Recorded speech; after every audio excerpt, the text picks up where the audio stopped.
নমস্কার। গল্পের ঝুলিতে সকল শ্রোতা বন্ধুদের স্বাগত জানাই। আজ আপনাদের জন্য গল্পের ঝুলিতে রয়েছে বিভূতিভূষণ বন্দ্যোপাধ্যায়ের লেখা অভিনন্দন সভা। গল্পটি ভালো লাগলে একটা লাইক এবং কমেন্ট করে জানানোর অনুরোধ রইল।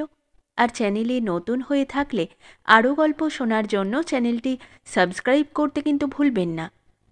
তাহলে চলুন শুনে নেওয়া যাক আজকের গল্প। এবার দেশে গিয়ে দেখি গৌরপিয়ন পেনশন নিয়েছে।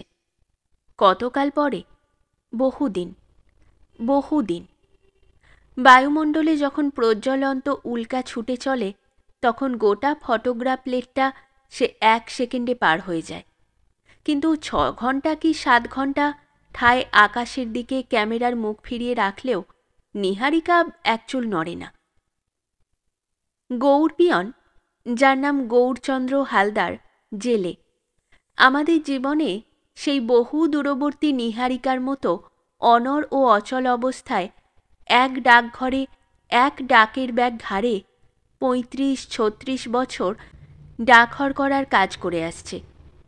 মধ্যে 3 বছরের জন্য সে কেবল কোটচাঁদপুর গিয়েছিল, তাও তার মন সেখানে টেকেনি। ওভারশিয়ারের কাছে কান্নাকাটি করে আবার চলে এসেছিল আমাদের এই ডাকঘরে। 1912 সালের 7ই জুলাই সে প্রথম ভর্তি হয়েছিল এখানকার ডাকঘরে। তার মুখেই শুনেছি, আমি তখন স্কুলের 8ম শ্রেণীর ছাত্র। বাবা বিদেশ থেকে টাকা পাঠাতেন। ও আমাদের বাড়ি এসে বলতো, টাকা নিয়ে যান বাবা ঠাকুর। আমি বলতাম, ক টাকা? 9 টাকা। কোন ডাকঘর থেকে? বহরমপুর। একবার এক বুড়ো পিয়ন আমাদের গাঁয়ের বিটে বদলি হলো। গৌর পিয়নের পড়ল অন্য বিট। বুড়ো বাড়ি এসে আগেই বলতো, কঠর নিয়ে এসো। সরা কঠর দেবে না, আচ্ছা কঠর নিয়ে এসো, খাবো। তার নাম পাঁড়েজি, হিন্দুস্থানি ব্রাহ্মণ। অনেক দিন এদিকে ছিল। অমনিধারা বাংলা বলতো, কিন্তু তার দোষ ছিল দূরের গাঁয়ের চিঠি থাকলে হাঁটবার ভয় যেত না। একবার বাঁওড়ের ধারের ঝোপ থেকে এই রকম অনেক চিঠি কুড়িয়ে পাওয়া যায়। বুড়ো পাঁড়েজির নামে নালিশ গেল ওপরে, তাকে ওখান থেকে বদলি করে দিলে। গৌর পিয়ন এলো এরই পরে। সেই থেকেই ও এখানে আছে, মাত্র 3 বছর ছাড়া। গৌর পিয়ন 3-4 বছর কাজ করবার পরই আমি গ্রাম ছেড়ে চলে গেলাম। পুনরায় ফিরলাম দীর্ঘ 18 বছর পরে। সেদিনই বিকেলে দেখি গৌর পিয়ন চিঠি বিলি করতে এলো আমাদের বাড়ি। সত্যি আমি অবাক হয়ে গেলাম। আমি আশা করিনি এতকাল পরে সেই বাল্যের গৌর পিয়ন পুরনো দিনের মতো চিঠি বিলি করতে আসবে। গৌর উঠোন থেকে রোয়াকে উঠে এসে বললে, পা তোপের নাম বাবা ঠাকুর। গৌর যে, ভালো আছো? এখনো তুমি এখানে ডাক বিলি করছো? আপনাদের আশীর্বাদে একরকম চলে যাচ্ছে বাবা ঠাকুর। বাড়িঘর আপনার একেবারে নষ্ট হয়ে যেতে বসেছিল যে, না থাকার জন্যে। গৌর কিন্তু অবিকল সেই রকম আছে। বয়স 60-এর কাছাকাছি হলো হিসেব মতো। গভর্নমেন্টের খাতায় যে বয়সে লেখা থাকুক না কেন, মাথার একটি চুলও পাকেনি, তবে সামান্য একটু কুঁজো হয়ে পড়েছে। গলায় তুলসীর ত্রিকণ্ঠী মালা বার্ধক্যের একমাত্র সুস্পষ্ট চিহ্ন। কতদিন চাকরি হলো গৌর কাকা? তা 31-32 বছর। রোজ কখানা গাঁ বেড়াতে হয়? 5-6খানা গাঁয়ে বিট থাকে রোজ। 5 চক্রোশ হাঁটতে হয় দৈনিক। জলে কাদায় হানিভাঙা, দুর্গপুর, সরভোগ, দেকাটি এসব জায়গায় যেতে বড্ড কষ্ট। পা হেজে যায়, পাঁকুই হয়। কতদিন পরে ওকে ডাক বিলি করতে দেখে এমন এক আনন্দ হলো। এতদিন পরে দেশে এলাম, বাইরের জগতে কত পরিবর্তন ঘটে গেল। আমার নিজের জীবনেও কত কি ওলট পালট হলো। কিন্তু সেই পুরাতন গ্রামে ফিরে এসে দেখি সময় এখানেও অচঞ্চল। বাঁশ আম্বনের ছায়ায় ছায়ায় পুরাতন জীবন সেই রকমই বয়ে চলেছে। গৌড়পিয়ন সেই পুরনো দিনের মতোই চিঠি বিলি করছে। গৌড়পিয়ন রোজ আসে, রোজ খানিকটা বসে গল্প করে, কোনোদিন একটা নারকোল, কোনোদিন বা একটা কাঁঠাল চেয়ে নিয়ে যায়। মাস 8-9 সেবার বড় আনন্দেই কেটেছিল গ্রামে। তারপরই আবার চলে যেতে হলো বিদেশে। কাটল সেখানে কয়েক বছর। এইবার আষাঢ় মাসে দেশে ফিরে এলাম আবার। এসে দেখি বাড়ির কি ছিঁড়ি হয়েছে, না থাকলে যা হয়। কয়েক বছরের বর্ষার জলে পুষ্ট হয়ে আগাছার জঙ্গল বাড়ির ছাদ পর্যন্ত নিবিড় ঝোপের সৃষ্টি করেছে। সিমেন্ট উঠে গিয়ে রোয়াকে কাঁটা নোটের জঙ্গল গজিয়েছে। ঘরের মধ্যে কড়িকাঠে মৌমাছিরা চাক বেঁধেছে। কলাবাদুর কড়িতে বড়গাতে ঝুলছে। চামচিকের নাদি 2 ইঞ্চি পুরু হয়ে জমেছে মেঝের উপর। পরদিন সকালে গৌড়পিয়ন চিঠি বিলি করতে এলো। এসে সে বললে, আজই আমার চাকরির শেষ দিন বাবা ঠাকুর। বাড়ি এসেছেন, তবুও শেষ দিনটা আপনাকে চিঠি দিয়ে গেলাম। আজই শেষ দিন? আজই বাবা ঠাকুর। 35 বছর 3 মাস পূর্ণ হলো। আর কতদিন রাখবে গভর্নমেন্ট? বসো, একটা পাকা আনারস নিয়ে যাও। বাঁশবাগানে জংলি আনারস অনেক হয়ে আছে, বেশ মিষ্টি। গৌড় কিছুক্ষণ বসে গল্প করে চলে গেল। পরদিনও দেখি সে ডাক ব্যাগ ঝুলিয়ে চিঠি বিলি করে বেড়াচ্ছে, সঙ্গে একজন ছোকরা বয়সের পিয়ন। বললাম, কি গৌড়, আজ আবার যে? গৌড় প্রণাম করে বললে, নতুন লোক এসেছে, ও তো বাড়িঘর চেনে না, তাই ওকে দেখিয়ে নিয়ে বেড়াচ্ছি। কিছুদিন কেটে গেল। গৌড় পিয়নের বাড়িতে ওর স্ত্রী অনেক দিন মারা গিয়েছে। একটি মেয়ে আছে, সেই রান্নাবাড়া করে। অবস্থা অতি দিনহীন। একদিন ওর বাড়ি বেড়াতে গিয়েছিলাম। গিয়ে দেখি ও পরের বাড়িতে দুধ দুয়ে বেড়াচ্ছে। গৌড় বললে, বাবা ঠাকুর, সামান্য পেনশনে কি চলে? আজকাল এই বাজার, তাই দেখি দুধ দুয়ে কিছু যদি উপরই পাই। একটা ছোটোখাটো ব্যবসা করো না কেন? বাবা ঠাকুর, যথেষ্ট বয়স হয়েছে, হাতে টাকা পয়সাও নেই যে ব্যবসা করব। এই রকম করে আপনাদের আশীর্বাদে একরকম চলে যাবে। সত্যিকার দীনতা মাখা মুখ ওর। দীনতা যদি বৈষ্ণব সুলভ গুণ হয়, তবে ও একজন খাঁটি বৈষ্ণব। তারপর একটি মজার ঘটনা ঘটে গেল। ব্যাপার এই, মহকুমা হাকিম বদলি হয়ে যাচ্ছেন, তার বিদায় অভিনন্দনের সভায় আমার ডাক পড়ল। খুব বক্তৃতা ও প্রচুর জলযোগের আয়োজন ছিল সেখানে। এমন সহৃদয় রাজকর্মচারী জীবনেও নাকি কেউ দেখেননি। তিনি মহকুমার যে উপকার করে গেলেন, এখানকার অধিবাসীরা কখনো তা বিস্মৃত হবে না। কি উপকার? আজকের দিনটি ছাড়া কারো মুখে এতদিন সেই মহৎ উপকারের বার্তা শোনা যায়নি। কেন? বীরেনবাবু বক্তৃতা করতে উঠলে। কানে কানে বললাম, আর কেন বেশি কথা খরচ করেন অস্তগামী সূর্যের পিছনে? সংক্ষেপে সারুন। লুচি ঠান্ডা করেন কেন অকারণে? বিদায়ী মহকুমা হাকিম তার বক্তৃতায় বললেন, তিনি এই মহকুমার জন্য বিশেষ কিছু করেননি। খাঁটি সত্য। তার বন্ধুরা তাকে স্নেহ করেন বলেই এত ভালো উক্তি তার সম্বন্ধে করলেন। মিথ্যা কথা হয়ে গেল। স্নেহ করেন বলে নয়, তিনি এখানকার কথা কখনো ভুলতে পারবেন না, ইত্যাদি। সেখান থেকে ফেরবার পথে বারবার মনে হলো, এসব বিদায় অভিনন্দন ব্যাপারটা আগাগোড়া মিথ্যে ও অসার। মহকুমা হাকিমকে তোষামোদ করতে হবে বলেই এর আয়োজন। আমি গৌড় পিয়নকে অভিনন্দন দেব না কেন? সত্যিকার সমাজসেবক সে। 35 বছর ধরে গ্রামে গ্রামে চিঠি বিলি করে এসেছে, জলঝড়কে তুচ্ছ করে। শীত মানেনি, গ্রীষ্ম মানেনি। বিনয়ের সঙ্গে, দীনতার সঙ্গে মুখে কখনো একটা উঁচু কথা শোনা যায়নি তার। গ্রামের তরুণ সংঘের ছেলেদের কাছে কথাটা পারতেই তারা তক্ষুনি রাজি হয়ে গেল। সংঘের কর্মী নিতাই বললে, খুব ভালো কথা কাকা, নতুন জিনিস আমাদের দেশে। বিনয় আর একজন ভালো কর্মী, সংঘের সেক্রেটারি। তার খুব উৎসাহ দেখা গেল এতে। সে বললে, রসিক চক্রবর্তী দারোগাকে আমরা ও বছর অভিনন্দন দিয়েছি কাকা, ৭২ টাকা চাঁদা তুলে। আপনি জানেন না, সে অতি ধড়িবাজ লোক ছিল, ঘুষ যেত দু তরফ থেকেই। তাকে যখন অভিনন্দন দিয়েছি। সে সবার সভাপতি কে ছিল? বরেন্দা, ইউনিয়ন বোর্ডের প্রেসিডেন্ট। ওই যার দোকান? আজ্ঞে, যে এ বাজারে কাপড়ে চোরা বাজারে লাল হয়ে গেল, সে একাই ২৫ টাকা চাঁদা দিয়েছিল। দেবেই তো, দারোগার সঙ্গে ভাব না থাকলে চোরা বাজার হয় কি করে?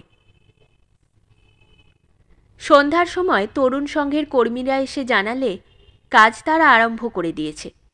তবে বাজারের অনেকেই হাসছে, বরেন্দা সবচেয়ে বেশি। বরেন্দা চাঁদা দেবে না। সে বলে, গৌর পিয়নের অভিনন্দন, এ মতলব কার মাথায় এলো? দূর, তোমরা বাবা লোক হাসালে দেখছি। লোকে কি বলবে? কে কবে শুনেছে ডাকঘর করা পেনশন পেলে তাকে আবার ফেয়ারওয়েল পার্টি দেওয়া হয়? হাকিম দারোগাদের দেওয়া হয় জানি। বিনয় বললে, আপনাদের কাল চলে গিয়েছে বরেন জ্যাঠা, একালে গরিব লোকরাই অভিনন্দন পাবে। দিন চাঁদা, আমরা শুনব না। ১০ টাকা দেবেন আপনি। কেন দেবেন না? এই নিয়ে উভয় পক্ষে তর্ক হয়ে গিয়েছে। বরেন চাঁদা দেয়নি, শেষ পর্যন্ত নাকি বলেছিল ৮ আনা নিয়ে যাও। বিনয় না নিয়ে চলে এসেছে। তাতে কোনো ক্ষতি হয়নি। বিনয়কে বললাম, বুধবার অভিনন্দন সভা, বাজারের বড় চাঁদনিতে সবাইকে জানিয়ে দাও। বিনয় বললে, আপনি শুধু পেছনে থাকুন, আমাদের ওপর কাজ করবার ভার রইল। ২-৩ দিন খুব বর্ষা হলো। আমি আর কোথাও বেরুতে পারিনি। ব্যাপারটা কত দূর এগিয়েছে তা খোঁজ নিতে পারলাম না। বুধবার দিন বিকেলের দিকে সেজেগুজে বাজারের দিকে বেরুলাম। জিনিসটা কি আমি নষ্ট করে দিলাম? একবার দেখা দরকার। বাজারে যেতেই দেখি কেম্বিসে জুতো পায়ে, গায়ে জামা, গৌর পিয়ন আমার আগে আগে চলেছে। বড় চাঁদনিতে গিয়ে দেখলাম ছোকরার দল দিব্যি সভা সাজিয়েছে। রঙিন কাগজের মালা, দেবদারু, পাতা, মায়ে কলা গাছ, কিচ্ছু বাদ যায়নি। স্কুল থেকে চেয়ার বেঞ্চি আনিয়েছে। ভেবু মুখে দিয়ে তারা বলে বেড়াচ্ছে, আজ বেলা ৫টায় অবসরপ্রাপ্ত পিয়ন শ্রী গৌরচন্দ্র হালদারের বিদায় অভিনন্দন সভা হবে বড় চাঁদনিতে, আপনারা দলে দলে যোগদান করুন। স্কুলের ছেলেরা ভিড় করে এলো সভায়। মাস্টারদের মধ্যে কেউ বাদ রইলেন না। বাজারের লোকেও সকলে এলো, কি হয় দেখতে। ফলে সভা আরম্ভ হবার আগেই বসবার আসন সব ভর্তি হয়ে গেল। লোকে চারিদিকে দাঁড়িয়ে থাকতে আরম্ভ করলে। বিনয় নিয়ে এলো বরেন্দাকে সসম্মানে অভ্যর্থনা করে। স্মিত মুখে বরেন্দা সভায় ঢুকে আমাকে দেখে একটু যেন দমে গেল। তাহলে কি সভাপতি তাকে করা হবে না? আমাকে বললে, ভায়া যে, কবে এলে? আমি তো এসেছি ৪-৫ দিন হলো। তাই? তার মানে বরেন্দা? এখন সব বুঝলাম ভায়া, তুমি যে এসেছো জানতাম না, এখন বুঝলাম। কি বুঝলে? তোমারই কাজ, নইলে গৌর পিয়নের অভিনন্দন, এমন উদ্ঘুট্টি কাণ্ড আবার কার মাথায় আসবে? তা ভায়া, আজকের সভাপতিত্বটা তুমিই করো। আমি পল্লীগ্রামের ইউনিয়ন বোর্ডের প্রেসিডেন্টের মনের ভাব বুঝিনে, এত বোকা আমি নই। তৎক্ষণাৎ বললাম, খেয়ে পেছ বরেন্দা, তুমি হাজির থাকতে আমি? কিসে আর কিসে, তা হয় না। চলো দাদা, তোমাকে আজকের দিনের। না না, শোনো ভায়া। বরেন্দার মুখে খুশির ঔজ্জ্বল্য। আমি ওকে হাত ধরে টেনে সভাপতির চেয়ারে এনে বসালাম। আমার ইঙ্গিতে গৌর পিয়নকে সভাপতির আসনের পাশে বসানো হলো, একেবারে প্রেসিডেন্টের পাশের চেয়ারে, জনমণ্ডলীর উন্মুক্ত দৃষ্টির সামনে। এও আজ সম্ভব হলো। গৌর পিয়নের দিকে চেয়ে দেখলাম, ওর মুখও খুশিতে উজ্জ্বল হয়ে উঠেছে। গৌর চারিধারে চেয়ে চেয়ে দেখছে, এ কি ব্যাপার। সে বোধহয় বিশ্বাস করতে পারেনি যে তার সভা এমন চেহারার হবে, বা তাতে এত লোক সমাগম হবে। বরেন্দার মতো বিশিষ্ট ব্যক্তি, স্কুলের হেডমাস্টারের মতো বিশিষ্ট ব্যক্তি, আরোদ্দা নৃপেন সরকারের মতো বিশিষ্ট ব্যক্তি সে সভা অলঙ্কৃত করবেন তাদের মহিমাময় উপস্থিতির দ্বারা। ছেলেরা সভায় দল বেঁধে এলো। প্রত্যেকের হাতে একগাছা করে ফুলের মালা, একজনের হাতে চন্দনের বাটি।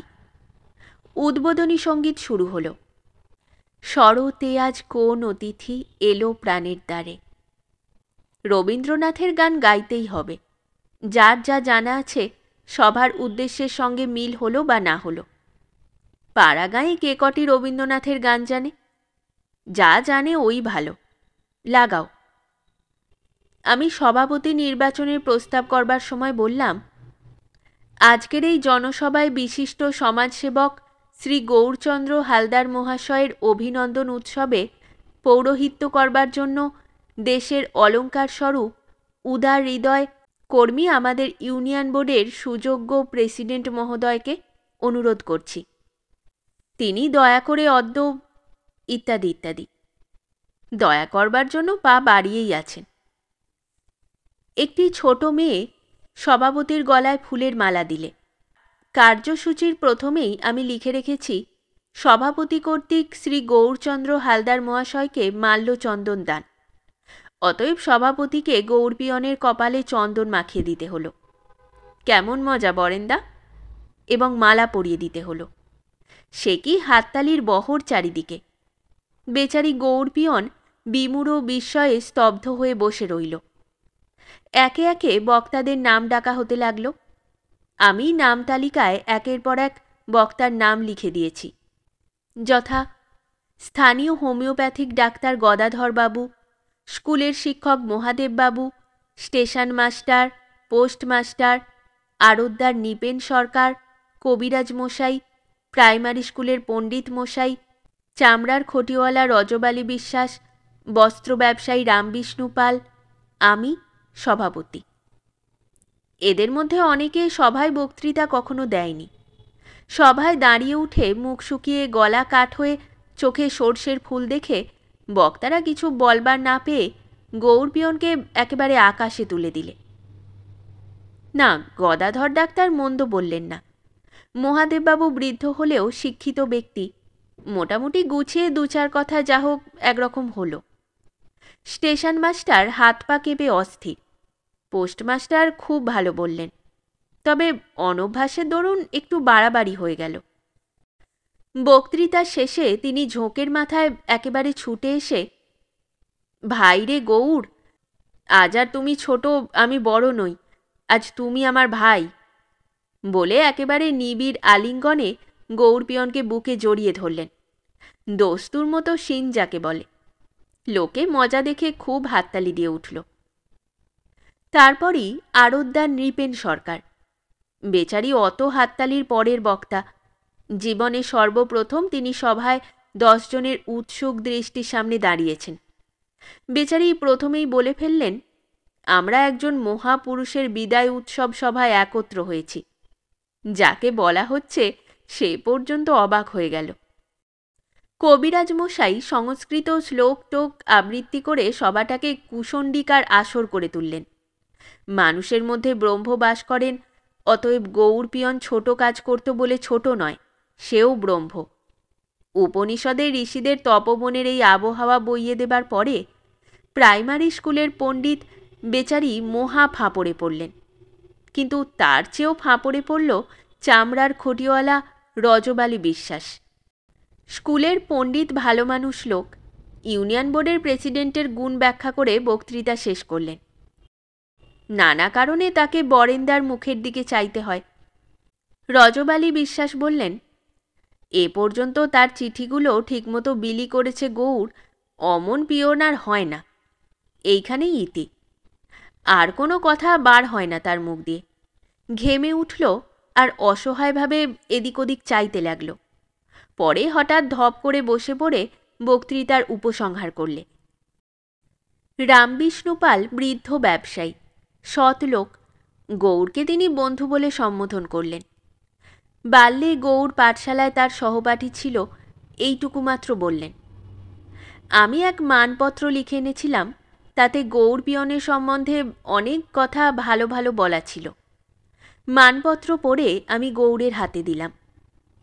সভাপতি বরেন্দা ঘুঘু লোক, সভার গতি কোন দিকে সে অনেকক্ষণ বুঝেছে। সভাপতির অভিভাষণে সে গৌর পিয়নের এমন সব গুণের বর্ণনা করে গেল যা সম্পূর্ণ কাল্পনিক। গৌর পিয়ন প্রকৃতই দেখলাম লজ্জিত হয়ে উঠেছে ওর সব কথা শুনে, এবং বিস্মিত সে নিশ্চয়ই হতো, কিন্তু তার বিস্ময়বোধের শক্তি আজ অনেকক্ষণ সে হারিয়ে ফেলেছে। গৌর পিয়ন কিছু বলতে উঠে ঝরঝর করে কেঁদে ফেললে।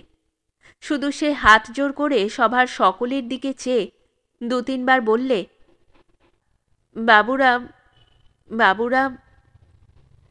তারপর সবাইকে করজোড়ে বারবার প্রণাম করে সে ধপ করে বসে পড়ল। এবার সভা ভঙ্গ হবে। ছোকরার দল অমনি গেয়ে উঠল, তোমার বিদায় বেলার মালাখানি আমার গলে। না, রবীন্দ্রনাথের গান চাই। বিনয়কে বললাম, খাইয়েছ? চাঁদনির পাশে হরিময়রার দোকানে হাত ধরে গৌরপিয়নকে নিয়ে যাওয়া হলো। গেল সে চলে যাচ্ছিল বাড়ির দিকে। আমিও গেলাম ওদের পেছনে পেছনে। তা ছেলেরা আয়োজন করেছে ভালো।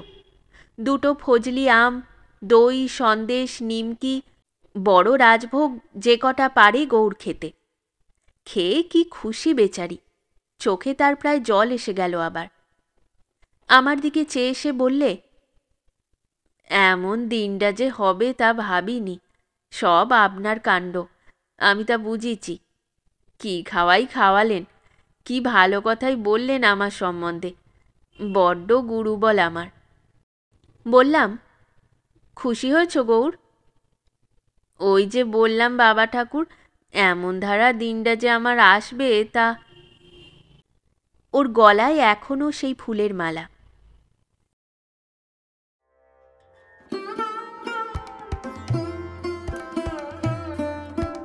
শেষ হলো আমাদের আজকের গল্প। গল্প পাঠে এবং বিভিন্ন চরিত্রে আমি তৃষিতা। গল্পটি ভালো লাগলে লাইক এবং শেয়ার করে দেবেন, আর চ্যানেলে নতুন হয়ে থাকলে আরও গল্প শোনার জন্য চ্যানেলটি সাবস্ক্রাইব করতে কিন্তু ভুলবেন না। খুব তাড়াতাড়ি নতুন একটি গল্প নিয়ে ফিরে আসব। সকলে ভালো থাকুন, শুনতে থাকুন গল্পের ঝুলি।